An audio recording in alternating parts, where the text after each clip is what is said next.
Deuteronomy 33 verse 2 makes the giving of the law look like a picture of Jesus' second coming when it says, he came with or from the 10,000s of saints. The giving of the law at Sinai is a type and shadow of Jesus' second coming. Just as God commanded his law, Jesus, when he returns, will enforce it in the whole earth. Zechariah 14 tells us this plainly when it says that all the nations will go up year after year to Jerusalem to the King, the Lord of hosts, and to keep the Feast of Booths, also known as the Feast of Tabernacles, and anyone who doesn't go will get no rain. Verses 20 and 21 also make it clear that there will be a temple in the millennial reign and sacrifices will be reinstated. This makes sense because the Feast of Booths does include sacrifices which are talked about in Numbers 29, verses 12 to 38. Isaiah 66, verse 21, which also talks about the day of the Lord, says that he will take priests and Levites for himself. So the Levitical priesthood will also be reestablished, just as Malachi 3, verses 3 and 4 also prophesies when it says, he will sit as a refiner and purifier of silver, and he will purify the sons of Levi and refine them like gold and silver, and they will bring offerings in righteousness to the Lord. Then the offering of Judah and Jerusalem will be pleasing to the Lord as in the days of old and as in former years.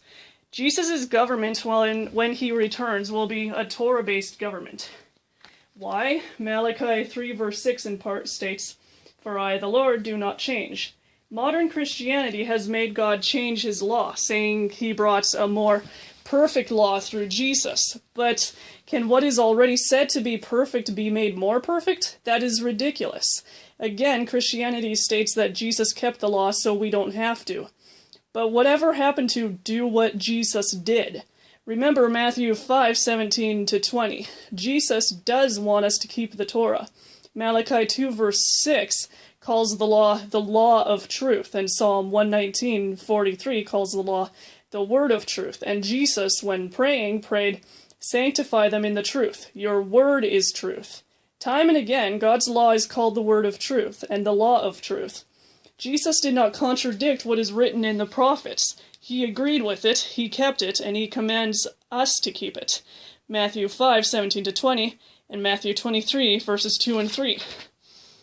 People will say the law is too Jewish for them, but guess what? The Bible is a Jewish book. Jesus is the Jewish Messiah. Jesus himself stated that salvation is from the Jews, and Jesus is called the Lion of Judah.